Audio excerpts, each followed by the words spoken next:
कि हमारा एक सूबा बिल्कुल कॉम्प्रोमाइज्ड नज़र आता है, क्योंकि वहाँ पे जो डायनामिक्स हैं पीटीआई के वो सारे driven towards protest and agitation लग रहे हैं फॉर वट एवर रीजंस को हम बाद में डिस्कस भी कर सकते हैं और हम जानते भी हैं। लेकिन वहाँ पे इस वक्त जो थ्रेट है फ्रॉम द बॉर्डर साइड, उसके अलावा भी इंटरनली भी इंटरनल सिक्योरिटी के भी इश्यूज़ हैं, गवर्नेंस को भी इम्प्रूव होना चाहिए। कब जाके हम सूबों के लेवल पे ये बात करना शुरू करेंगे कि गवर्नेंस भी इम्प्रूव होनी चाहिए? किस डायरेक्शन में देख रहे हैं आप चीज़ों को? आई थिंक इट्स बहुत ही ज़्यादा डेंजरस सिचुएशन है। और मैं एक चीज़ कहूँ कि जब से 1971 के वक्त अगर जो सिचुएशन थी उसमें सेंटर की और एक प्रोविंस के दरमियान एक एक्सट्रीम जंग थी। ईस्ट पाकिस्तान जाहिर है जो सूबा था और पिंडी या इस्लामाबाद के दरमियान एक ऐसा टेंशन वाला माहौल था कि बिल्कुल कट ऑफ होके रह गए थे हर लिहाज से।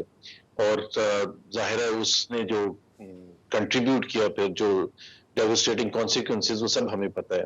सो पिछले अदवारों में अगर आप देखें कि जब जिस तरह 2013 से 2018 देखें, वहां पीटीआई की हुकूमत थी, परवेज खटक साहब थे और पीएमएलएन की हुकूमत थी सेंटर में, बट एक वर्किंग रिलेशनशिप था। सो परवेज खटक मतलब वो कोई ऐसा इशू नहीं होता था कि उनके साथ बात करना, उनको मीटिंग्स में बुलाना, बिकॉज देयर सेवरल थिंग्स जो कि सूबे और सेंटर के दरमियान कंटिन्यूसली होनी जरूरी होती है। ना process where there is a connection between the two sides. Connection सिर्फ चीफ मिनिस्टर और प्राइम मिनिस्टर लेवल पर नहीं, जाहिर है उनकी जो ब्यूरोक्रेसी है, चीफ सेक्रेटरी है, कमिटीज के लेवल पे, सेक्रेटरीज के लेवल पे, एनुअल डेवलपमेंट प्लान है, उसको रोल आउट कैसे होना है, हर सूबे की अपनी रिक्वायरमेंट्स हैं, तय हो चुका है budget and so on. So इस वक्त तो सब टूट चुका है वो सारा connection, as it looks like कि डेडलॉक है। एंड आई डोंट नो कि ये सस्टेनेबल है गोइंग फॉरवर्ड।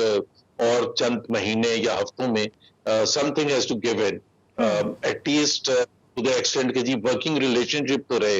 अब सेंटर वाले और पंजाब की हुकूमत वाले जिस तरह से वो कहते हैं कि वो चढ़ाई करते हैं और एक लश्कर लेके जाते हैं पंजाब की तरफ या इस्लामाबाद की तरफ, ये इनका मौक़िफ़ ये है कि क्या सूबे केपी वाले लोग इस्लामाबाद जाके जलसा नहीं कर सकते या अटेंड नहीं कर सकते, या लाहौर जाके जलसा, विच इज फाइन, पहले भी होता रहा है। सो आई थिंक सेंटर की ज्यादा रिस्पॉन्सिबिलिटी बनती है हमेशा फेडरल हुकूमत की, बिकॉज अगर आप एक जलसा करते हैं, आप इस्लामाबाद को छोड़ते आप लाहौर का कल ले लें, तो मेरा अपना ख्याल ये है कि पीटीआई को तो खुद फायदा पहुंचा देती है हुकूमत 50-60 कंटेनर खड़े करके और सारे रस्तों को चौक के।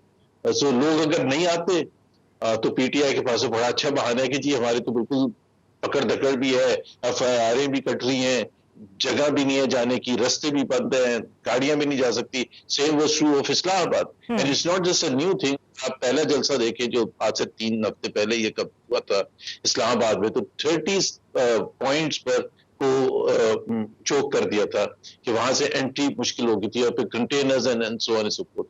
तो ये जो है कि अगर आप किसी को जलसा ना करने दें, उस पर कंडीशंस इतनी ज्यादा लगाएं, this will lead to more confrontation. This will not solve the problem. PTI वाले तो चुप करके बैठने वाले नहीं है, गंडापुर साहब ना चुप करके बैठने वाले हैं, इमरान खान साहब जेल से जो हिदायत देंगे that is the exact problem. आपने खुद अपनी बात को शुरू ही इस बात से किया कि somebody got to give, और यहाँ पे अपीजमेंट तो किसी जानिब से भी नज़र नहीं आ रही स्टेट का। मैंने कल मुसद्दिक मलिक साहब से ये क्वेश्चन किया कि आप लोग भी जो रिएक्शन दे देते हैं वो थोड़ा सा ओवर ब्लोन नहीं होता? आप लोग खुद सब कुछ बंद करके ये बता देते हैं कि पता नहीं क्या होने वाला है, तो वो तो क्लेम करेंगे ये उनकी कामयाबी है, और आप भी एग्जैक्टली यही बात कर रहे हैं। बट गोइंग फॉरवर्ड हमारे पास मीडिएटर कोई नहीं है, हमें सबको एक टेबल पे लाने वाला कोई नहीं नज़र आ रहा, बावजूद इसके कि मौलाना ने ऑपोजिशन का रोल भी संभाला हुआ है, साथ ही वो रिकन्सिलिएटरी पोस्चरिंग भी करते हैं जब वो कहते हैं कि इस टाइम पे ना करें जल्द से जलूस। तो मैंने इनसे पूछा है गवर्नमेंट के लोगों से, मौलाना कोई यूज़ कर लें, इंगेज करें विद इमरान खान बानी पीटीआई, और पीटीआई के लोगों से मैं ये कहती हूँ कि अगर आप इस्टेब्लिशमेंट के कहने पे अपना जलसा कैंसिल कर सकते हैं तो फिर पॉलिटिकल रीजंस और एससीओ कॉन्फ्रेंस के इजलास को लेते हुए भी कोई 2 हफ्ते कैंसिल कर लें तो कुछ नहीं हो जाएगा। लेकिन दोनों तरफ से नोबडी इज गिविंग इन। उसमें एक बड़ा इंपॉर्टेंट पॉइंट है बिल्कुल 17 तारीख को एससीओ कॉन्फ्रेंस खत्म हो जाएगी। सो व्हाट्स रॉन्ग कि पीटीआई 18 से कर ले जो भी जलसे जुलूस करने या आपने इस्लामाबाद को फतह करना जो भी है। मतलब प्रॉब्लम है कि उसकी शुरुआत भी हुकूमत की तरफ से होगी। वो जो अमेंडमेंट्स है, जो बिल है, अगर हुकूमत आज ये कह दे कि 18 से पहले हम नहीं बुलाएंगे इजलास, तो आई थिंक फिर सारा प्रेशर पीटीआई पर पड़ेगा। सिनेरियो चेंज हो जाएगा। लेकिन अगर वो इजलास होता है और वो अमेंडमेंट्स करने के लिए होता है, और जो कि मेरी नजर में तो ऐसी है कि वो पूरे के पूरा सिस्टम को चेंज करके रख देगा। तो अगर आप पॉलिटिकल ओपोनेंट्स को ये कहें कि आप एससीओ कॉन्फ्रेंस हो रही है, हम वो अमेंडमेंट्स पास कर रहे हैं जिससे पूरा जो जुडिशियल निजाम है वो तहस नहस हो जाएगा, आप इंतजार करेंगे एससीओ कॉन्फ्रेंस हो रही है, फिर तो जवाब तो फिर वो तो जवाब यही देंगे। True, agreed. कल फवाद चौधरी साहब मुझे कह रहे थे, क्योंकि मेरा सवाल उनसे ये था कि अगर सिचुएशन आईनी अदालत को लेके इतनी कंट्रोवर्शियल है, वकला बरादरी इस पे बहुत परेशान है, तो निकल क्यों नहीं रहे। उन्होंने कहा मंडे ऑनवर्ड्स आप देखेंगे कि जजेस और वकला आपको एक पेज पे भी नजर आएंगे और सड़कों पे भी नजर आएंगे। आपको कोई इत्तला है ऐसी कि ऐसा कुछ होने जा रहा है? जी देखें, suddenly there is a realisation among the legal community जो अभी तक नहीं थी। हैरानकुन बात है कि ये तो पूरा डिसमेंटलिंग होगा। आज का जो जुडिशियल निजाम है हमारा, उसको डिसमेंटल करने जा रही है, उसकी जगह एक नया खड़ा करने जा रही है, और वो जो है वो एक ताबे होगा वफाकी हुकूमत के।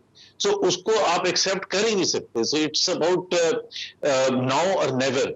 सो अगर अब प्रीएम्प्ट करना, ये एक दफा अमेंडमेंट्स होगी उसके बाद आप बाहर निकलेगा तो कोई फायदा ही नहीं है। और खैर फायदा तो हमेशा होता है जब भी आप प्रोटेस्ट करना चाहें, बट अगर वो पहले करेंगे, प्रीएम्प्ट करेंगे, हुकूमत पर दबाव डालेंगे, तो हुकूमत को महसूस तो होगा कि जी ये इतना आसान नहीं होगा। इतना आसान नॉट इन टर्म्स ऑफ इतना आसान, और खासतौर पर वो पीटीआई के मुनर्रिखीन जो हैं जिन्होंने वोट डालने का फैसला किया है, जिसकी वजह से 63A को फैसिलिटेट किया गया है, तो वो उन पर भी दबाव होगा।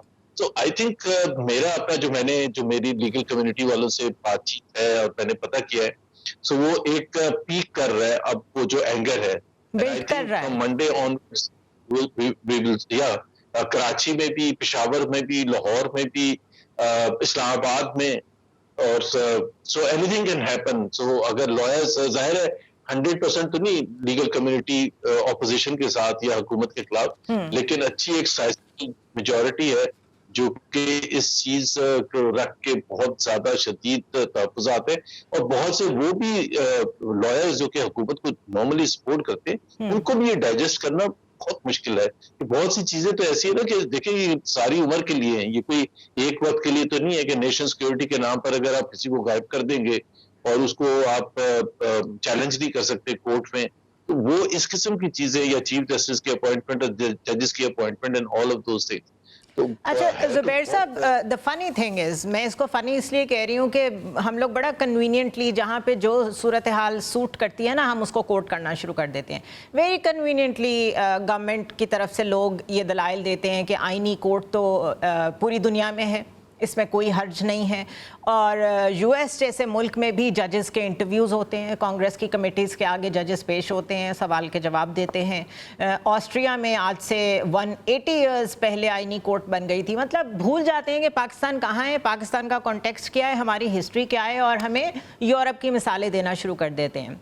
द थिंग इज़ कि अगर हम ये मान भी लें कि कॉन्स्टिट्यूशनल कोर्ट होने में कोई हर्ज नहीं है, बट वी ऑल नो कि इस वक्त ये पर्सन स्पेसिफिक है।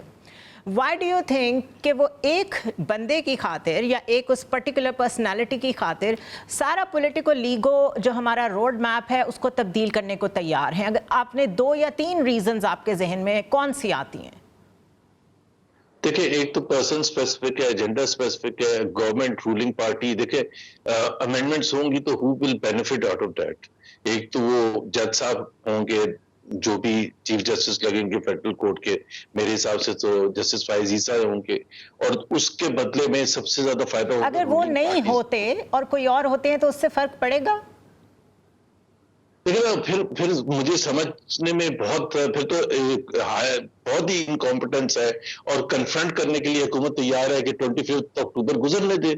एग्जैक्टली जो जिस तरह से मैं आपको बताऊं 63A का है, 63A के दोनों साइड पर एक हमेशा हमारी हिस्ट्री में लॉजिक रही है कि क्या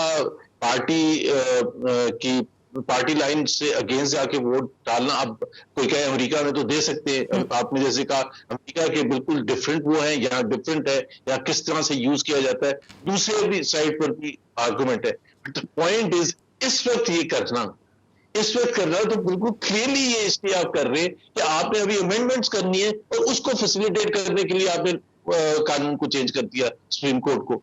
So, वो एस्पेक्ट जो होता है ना, वो बड़ा इंपॉर्टेंट होता है। जैसे एक दिन रात को ऑर्डिनेंस आया कि जी जो कमेटी है जजेस की 3 रुकनी कमेटी, उसकी कैसे कंपोजिशन होगी, आपने रात को वो कर दिया, ऑर्डर्स दे दिया, और दूसरे दिन जस्टिस ने उसकी कंपोजिशन चेंज कर दी, नोइंग के उसके सोल बेनिफिशियरी जो हैं वो खुद थे, वो भी उसमें बैठ गए, वरना वो तो अभी जानने वाले थे। आप 2 महीने के बाद उसकी जजेस कमेटी का चेंज कर देते कंपोजिशन। आप 63A अगर हुकूमत समझती है कि इतनी जरूरी है तो वो 1 महीने के बाद कर सकती थी, ये बिल्कुल तासुर खत्म करने के लिए। तो नहीं, यानी कि गवर्नमेंट ने बिल्कुल कोशिश नहीं की कि वो कोई डिफरेंट तासुर ही दे दे, कोई डिफरेंट पोस्चरिंग ही कर ले कि ये पर्सन स्पेसिफिक नहीं होगी, हम कंसिडर कर रहे हैं शायद कोई और हो। वो भी बड़े मुतमईन बैठे हुए हैं और बड़े कॉन्फिडेंस में बैठे हुए हैं कि जैसे हम चाह रहे हैं वैसे ही होगा। मेरे ख्याल है पॉलिटिकल पोस्चरिंग पॉलिटिशियंस की तरफ से इतनी एडमेंट होना बड़ी नुकसानदेह होती है, और हम इस वक्त जो हालात देख रहे हैं ये उसी का नतीजा है।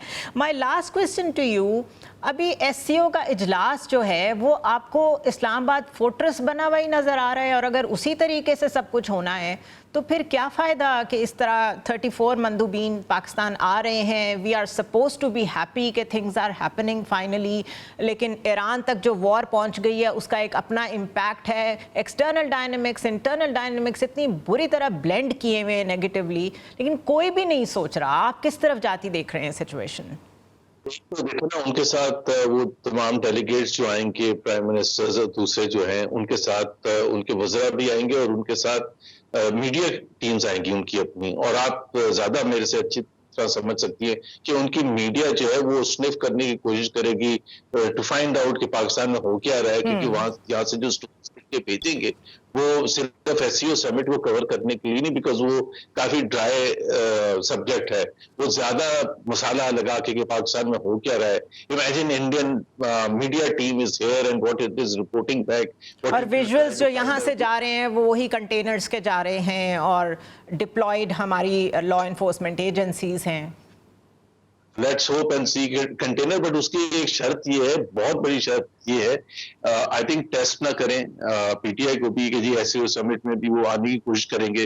बट आप ये अगर अगले हफ्ते इजलास बुला लेते हैं पार्लियामेंट का अमेंडमेंट करने के लिए, then everything is up. I think It's going to be in air, of course. Let's hope better sense prevails. Thank you so much.